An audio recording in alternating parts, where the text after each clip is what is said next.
नमस्कार दोस्तों, हर इंसान के अंदर एक खास प्रतिभा होती है, एक ऐसी क्षमता जो उसे दूसरों से अलग बनाती है। लेकिन दुर्भाग्यवश हर काबिल व्यक्ति सफल या अमीर नहीं बन पाता। इसका कारण यह नहीं है कि उनमें योग्यता की कमी है, बल्कि यह है कि वे कुछ बुनियादी गलतियां बार बार दोहराते हैं। आज मैं आपको एक ऐसी ही प्रेरणादायक और विचारशील कहानी सुनाने जा रहा हूं, जो इस सच्चाई को बहुत खूबसूरती से उजागर करती है। इस कहानी में छिपा है वह फर्क जो ज्ञान और अनुभव के बीच होता है। बहुत समय पहले की बात है। एक पर्वतीय क्षेत्र में एक शांत और घना जंगल था। वहां एक तपस्वी साधु एकांत में रहते थे। वे योग, साधना और प्रकृति के संग में मग्न रहते थे। साधु अत्यंत करुणामय और ज्ञानवान थे। एक दिन जब वे प्रातःकाल नदी के किनारे ध्यान करके लौट रहे थे, तो उन्हें झाड़ियों में कुछ हलचल सुनाई दी। जब उन्होंने पास जाकर देखा तो पाया कि एक छोटा तोता बहेलिये के जाल में फंसा हुआ था। वह लगातार पंख फड़फड़ा रहा था, चोंच से जाल को काटने की कोशिश कर रहा था, मगर जाल बहुत मजबूत था। साधु को उस निरीह पक्षी पर दया आ गई। उन्होंने जाल को सावधानी से काटा और तोते को अपने साथ कुटिया में ले आए। उन्होंने उसकी मरहम पट्टी की और उसे फल बीज खिलाकर उसकी सेहत सुधारी। फिर वे तोते को रोज एक बहुत जरूरी सीख देने लगे। वे उसे बार बार समझाते, बेटा, जीवन में सबसे बड़ा खतरा वही होता है जो मीठे लुभावने रूप में आता है। शिकारी आएगा, वह जाल बिछाएगा, उस पर स्वादिष्ट दाना डालेगा, लेकिन तुझे उसमें फंसना नहीं है। उसकी चाल को समझ और उससे दूर रहना। तोता समझदार था। वह यह बात बार बार सुनता और धीरे धीरे उसे रटने लगा।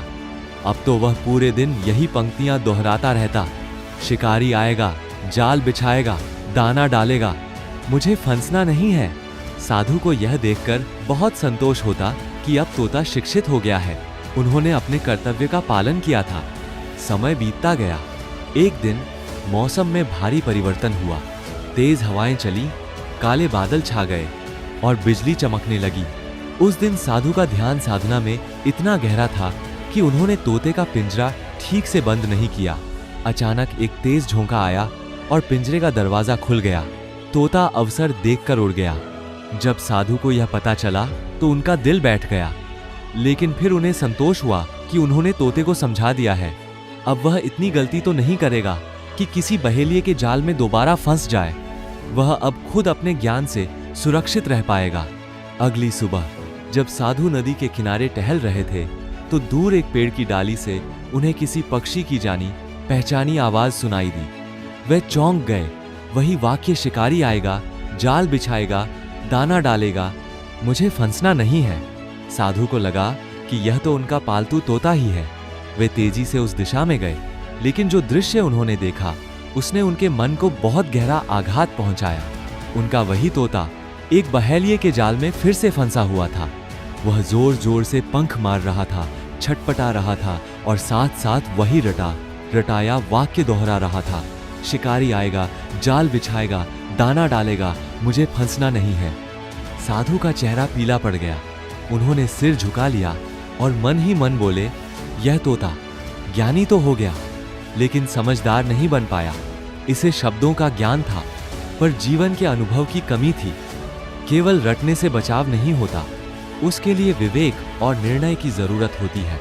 दोस्तों, यही फर्क होता है सच्चे ज्ञान और रटंत विद्या में। सिर्फ सुनना, समझना और दोहराना आपको जीवन में आगे नहीं बढ़ा सकता, जब तक कि आप उसे व्यवहार में न उतारें। ज्ञान केवल एक संभावना है, शक्ति तभी बनती है जब उसे लागू किया जाए। आप कितनी भी किताबें पढ़ लें, कितनी भी सलाह सुन लें, अगर आप उन्हें अपने जीवन में नहीं उतारते तो उनका कोई अर्थ नहीं रह जाता। इसलिए जब भी आप कुछ सीखें तो उसे याद करने के साथ साथ उसका अभ्यास करना भी सीखिए। अपने फैसलों में विवेक का उपयोग कीजिए। यही असली सफलता की कुंजी है, वरना आप भी उस तोते की तरह होंगे, सब जानते हुए भी बार बार उसी जाल में फंसते रहेंगे। अगर आपको यह कहानी पसंद आई हो तो कृपया इसे लाइक करें, अपने दोस्तों के साथ शेयर करें और हमारे चैनल को सब्सक्राइब जरूर करें। आपका समर्थन ही हमें ऐसी और प्रेरणादायक कहानियां लाने की ऊर्जा देता है। धन्यवाद।